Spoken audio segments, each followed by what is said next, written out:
ಕಂಡ್ರಾಯ್ತಲ್ಲ.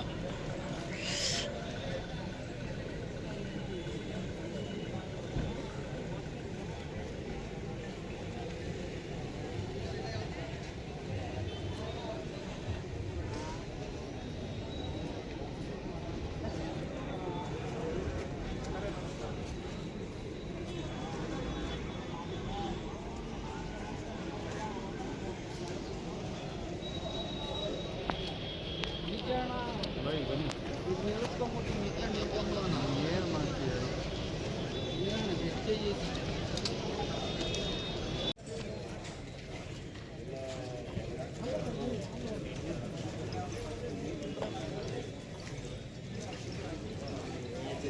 ನಿಮಿಷ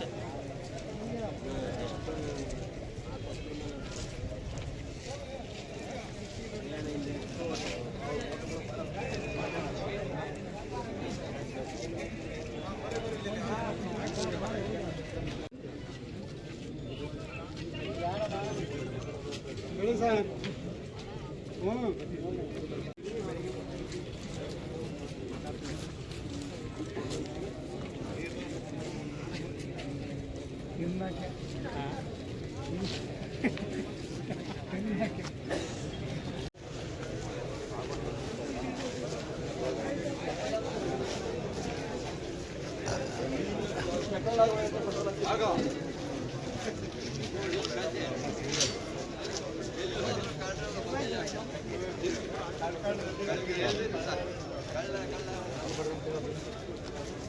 ಒಂಚೂರು ಇಳಿಸೋಣ. ಈ ಕಡೆ ಬರ್ರಿ, ಹಿಂಗೆ ಬರ್ತಾವ್ರೆ.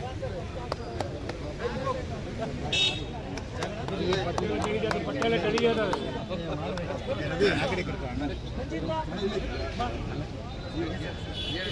ಫೋನ್ ಮಾಡಿರ್ತೀನಿ.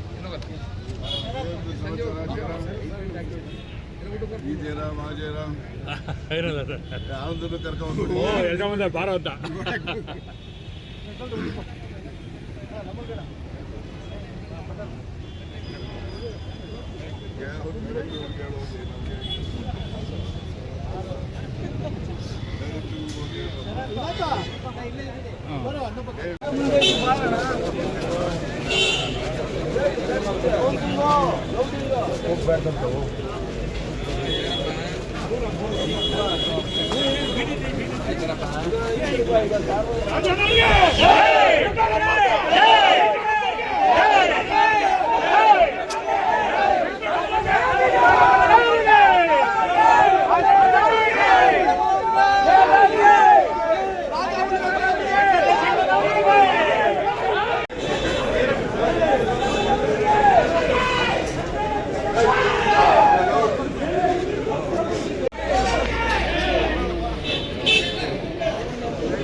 ಇನ್ನ ಕೌಂಟ್ ಆಗಿಲ್ವಳ.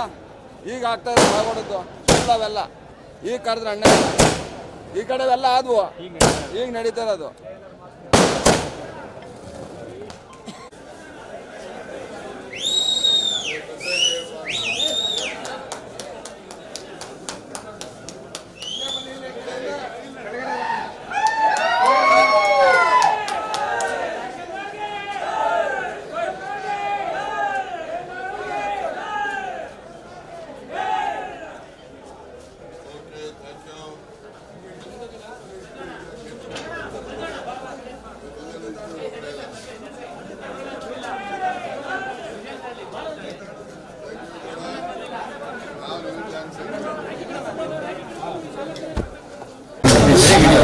ಮುಂದಿನ 5 ವರ್ಷದ ಅವಧಿಗೆ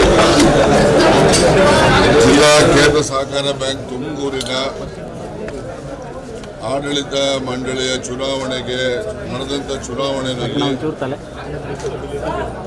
14 ಸ್ಥಾನಗಳ ಪೈಕಿ 8 ಸ್ಥಾನಗಳು ಈಗಾಗಲೇ ಅವಿರೋಧವಾಗಿ ಆಗಿದೆ. ಇವತ್ತು 6 ಕ್ಷೇತ್ರಗಳು 6 ತಾಲೂಕಿನ ಎ ವರ್ಗದ ಕ್ಷೇತ್ರಗಳಿಂದ ಚುನಾವಣೆ ನಡೆದಿದೆ. ಕುಡಿಗಲ್ಲಲ್ಲಿ 18 ಮತದಾರರಿದ್ದರು. 10 ಮತದಾರರು ಸನ್ಮಾನ್ಯ ಶಿವಣ್ಣನವರ ಜಯಕ್ಕೆ ಮತದಾನ ಹಾಕಿದ್ದಾರೆ. ಇನ್ನು 8 ಅವರ ವಿರುದ್ಧವಾಗಿ ಮತದಾನ ಆಗಿದೆ. ಹಾಗೆಯೇ ನಮ್ಮ ಷಡಕ್ಷರಿಯವರ ಕ್ಷೇತ್ರ ಅಂತ ಹೇಳಿದ್ರೆ 22 ಮತದಾರರು, 12 ಸನ್ಮಾನ್ಯ ಷಡಕ್ಷರಿಯವರ ಪರ ಆಶೀರ್ವಾದ ಮಾಡಿದ್ದಾರೆ. ಇನ್ನು 6 ಜನ ಅವರ ವಿರುದ್ಧವಾಗಿ ಮತದಾನ ಮಾಡಿದ್ದಾರೆ. ಹಾಗೆಯೇ ಚಿಕ್ಕನಾಯಕನಹಳ್ಳಿ ಪಕ್ಕದಲ್ಲಿ ಸುಮಾರು 23 ಮತಗಳು, 16 ಮತಗಳು ಸನ್ಮಾನ್ಯ S.R. ರಾಜ್ಕುಮಾರ್ ಅವರಿಗೆ, 6 ಮತಗಳು ಅವರ ವಿರುದ್ಧ, 1 ಮತ ತಿರಸ್ಕೃತಗೊಂಡಿರ್ತಕ್ಕಂಥದ್ದು ಚಿಕ್ಕನಾಯಕನಹಳ್ಳಿಯ ಫಲಿತಾಂಶ. ಹಾಗೆ ನಾನು ಗುಬ್ಬಿದು ಕಡೆಗೆ ಹೇಳ್ತೀನಿ, ಮುಂಚೆ ಹೇಳೋದು. ಮತ್ತು ಸಿರಾದ್ದು ಕೂಡ 29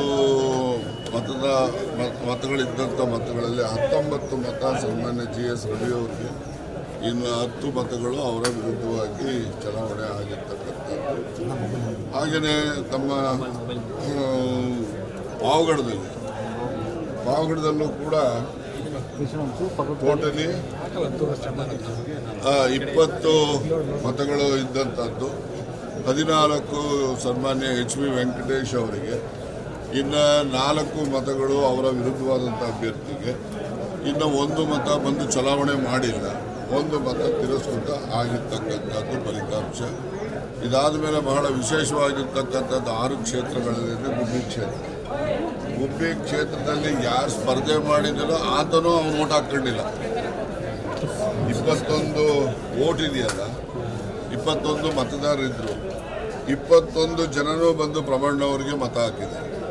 ಅಂದರೆ ಸ್ಪರ್ಧೆ ಮಾಡಿದಂತಹ ವ್ಯಕ್ತಿನೂ ಕೂಡ ಅವ್ರ ಓಟನ್ನು ಅವ್ರು ಹಾಕ್ಕೊಳ್ಳದೆ ಪ್ರಬಣ್ಣವ್ರಿಗೆ ಹಾಕಿದ್ದಾರೆ ಅಂದರೆ ಪ್ರಬಣ್ಣವ್ರ ಮೇಲೆ ಇರ್ತಕ್ಕಂಥ ವಿಶ್ವಾಸ ತೋರಿಸುತ್ತೆ ಅಂತೇಳಿ ನಾನು ಈ ಸಂದರ್ಭದಲ್ಲಿ ವಿಶೇಷವಾಗಿ ಅವರಿಗೆ ಅಭಿನಂದನೆಯನ್ನು ಸಲ್ಲಿಸಿದ್ದೀನಿ. ಮತ್ತು ಅಂತಿಮವಾಗಿ ಇದೊಂದು ದಾಖಲೆ ಇದೆ. ಯಾರೇ ಒಬ್ಬ ಅಭ್ಯರ್ಥಿ ಸ್ಪರ್ಧೆಗೆ ನಡೆದಾಗ ಕನಿಷ್ಠ ಸ್ಪರ್ಧೆ ಮಾಡಿದ ಅಭ್ಯರ್ಥಿ ನಾನು ಓಟ್ ಹಾಕಂತಾನೆ. ಬೇರೆ ಯಾರು ಬರ್ತಾರೋ ಬಿಡ್ತಾರೋ ಹಾಕೋದಿಲ್ವೋ ಅದೊಂದೇ ವಿಚಾರ. ಆದರೆ ಇದೊಂದು ಇವತ್ತು ಚುನಾವಣೆ ಪ್ರಕ್ರಿಯೆಯಲ್ಲಿ ಇದು ಒಂದು ಇತಿಹಾಸ. ಗುಬ್ಬಿ ತಾಲೂಕಿನಿಂದ ಈ ಬಾರಿ ಇದ್ದಂಥ 21 ಮತಗಳು ಕೂಡ ಸನ್ಮಾನ್ಯ ಪ್ರಬಣ್ಣವರಿಗೆ ಮತ ಹಾಕಿದ್ದಾರೆ. ಅವ್ರ ವಿರುದ್ಧ ಸ್ಪರ್ಧೆ ಮಾಡಿದಂಥವರು ಯಾವುದೇ 1 ಮತನೂ ಪಡೆದು 0 ಮತವನ್ನು ಪಡೆದಿರ್ತಕ್ಕಂಥದ್ದು ಒಂದು ಇತಿಹಾಸ. ಮತ್ತು ಯಾರೆಲ್ಲ ಜಯಶೀಲರಾಗಿದ್ದಾರೆ ಎಲ್ರಿಗೂ ಕೂಡ ನಾನು ಅವರಿಗೆ ಅಭಿನಂದನೆಯನ್ನು ಸಲ್ಲಿಸ್ತೇನೆ. ಜೊತೆಯಲ್ಲಿ ಚುನಾವಣೆ ಪ್ರಕ್ರಿಯೆಯನ್ನು ನಡೆಸಿಕೊಂಡಂತಹ ಚುನಾವಣಾಧಿಕಾರಿಗಳು, ಇದಕ್ಕೆ ಸಂಬಂಧಪಟ್ಟಂಥ ಇಲಾಖೆಯ ಎಲ್ಲ ಅಧಿಕಾರಿ ವರ್ಗದವರು ಕೂಡ ಬಹಳ ಸುಸೂತ್ರವಾಗಿ ಯಾವುದೇ ದೂರು ದುಮ್ಮಾನಗಳಿಗೆ ಅವಕಾಶ ಕೊಡದೆ ಚುನಾವಣೆಯನ್ನು ನಡೆಸಿ ಇರ್ತಕ್ಕಂಥದ್ದು ಕೂಡ ಒಂದು ಈ ಬ್ಯಾಂಕಿನ ಇತಿಹಾಸದಲ್ಲಿ ಯಾವುದೇ ಗೊಂದಲ ಇಲ್ಲದೆ, ಯಾವುದೇ ಕೋರ್ಟು ಕಚೇರಿಗಳಿಗೆ ಯಾರೂ ಹೋಗದೆ, ಯಾವುದೇ ದೂರುಗಳಿಲ್ಲದೆ ಚುನಾವಣೆ ನಡೆದಿರ್ತಕ್ಕಂಥದ್ದು ಈ ಬ್ಯಾಂಕಿನ ಒಂದು ಇತಿಹಾಸ. ನಮಗೆಲ್ಲ ಬಹಳ ಸಂತೋಷ ತಂದಿದೆ. ಮತ್ತೊಮ್ಮೆ ಚುನಾವಣೆ ನಡೆದಂಥ ಎಲ್ಲ ಅಧಿಕಾರಿಗಳಿಗೂ ಅಭಿನಂದನೆಯನ್ನು ಸಲ್ಲಿಸ್ತೇನೆ. ವಿಜೇತರಾಗಿರ್ತಕ್ಕಂಥ ಎಲ್ರಿಗೂ ಕೂಡ ನಾನು ವೈಯಕ್ತಿಕವಾಗಿ ಅಭಿನಂದನೆ ಸಲ್ಲಿಸೋದ್ರ ಜೊತೆಗೆ ಒಂದು ವಿಚಾರ ನಿಮ್ಮ ಗಮನದಲ್ಲಿದೆ. ಇದು ಪಕ್ಷಾತೀತವಾಗಿ ಆಗಿರ್ತಕ್ಕಂಥ ಚುನಾವಣೆ. ಇಲ್ಲಿ ಗೆದ್ದಿರ್ತಕ್ಕಂಥ 14 ಜನರು ಕೂಡ ಬೇರೆ ಬೇರೆ ಪಕ್ಷದವರು ಇದ್ದಾರೆ, ಬೇರೆ ಬೇರೆ ಸಮುದಾಯದವರು ಇದ್ದಾರೆ. ಆದರೆ ನಾವು ಸಹಕಾರಿಗಳು ನಮ್ಮಲ್ಲಿ ಯಾವುದೇ ರೀತಿಯ ಪಕ್ಷಪಾತ, ಪಕ್ಷ ಆಗಲಿ ಜಾತಿ ಆಗಲಿ ಬರಬಾರ್ದು ಅನ್ನೋದಕ್ಕೆ ಒಂದು ಚುನಾವಣೆ ಒಂದು ವಿಶಿಷ್ಟವಾದಂಥದ್ದು ಒಂದು ಉದಾಹರಣೆ ಅಂತೇಳಿ ನಾನು ಈ ಸಂದರ್ಭದಲ್ಲಿ ಎಸ್ ಥ್ಯಾಂಕ್ ಯು. ಪದಗ್ರಹಣ ಅಂತ ಏನಿಲ್ಲ. ಇದಕ್ಕೆ ಅಧ್ಯಕ್ಷ ಸ್ಥಾನ ಅದು ಚುನಾವಣೆಯಲ್ಲಿ 15 ದಿವಸದ ಒಳಗಡೆ ಚುನಾವಣೆ ಮಾಡಬೇಕು. ಅದು ಚುನಾವಣಾಧಿಕಾರಿಗಳು ಎಲ್ಲ ಸದಸ್ಯರಿಗೂ 17 ದಿವಸದ ಕ್ಲಿಯರ್ ಡೇಸಲ್ಲಿ ಅವರಿಗೆ ನೋಟಿಸ್ ಕೊಡಬೇಕು. ಅದು ಚುನಾವಣೆ ಮಾಡ್ತಾರೆ. ಮೋಸ್ಟ್ಲಿ ನನ್ನ ಪ್ರಕಾರ 2ನೇ ತಾರೀಕು 4ನೇ ತಾರೀಕು ನಡೀಬೋದು ಅಂತ ಅಂದ್ಕೊಂಡಿದ್ದೀನಿ. ನಾಳೆ ನಾಡಿದ್ದು ನೋಟಿಸ್ ಕಳಿಸಿದ್ರೆ ಒಂದು 7 ಡೇಸ್ ಮಧ್ಯೆ ಕ್ಲಿಯರ್ ನೋಟಿಸ್ ಕೊಡಬೇಕು. 2 ತಾರೀಕು ತಪ್ಪದೆ 4ನೇ ತಾರೀಕು ನಡೀತದೆ ಅಂತ ನಾನು ಅನ್ಕೊಂಡಿದ್ದೀನಿ.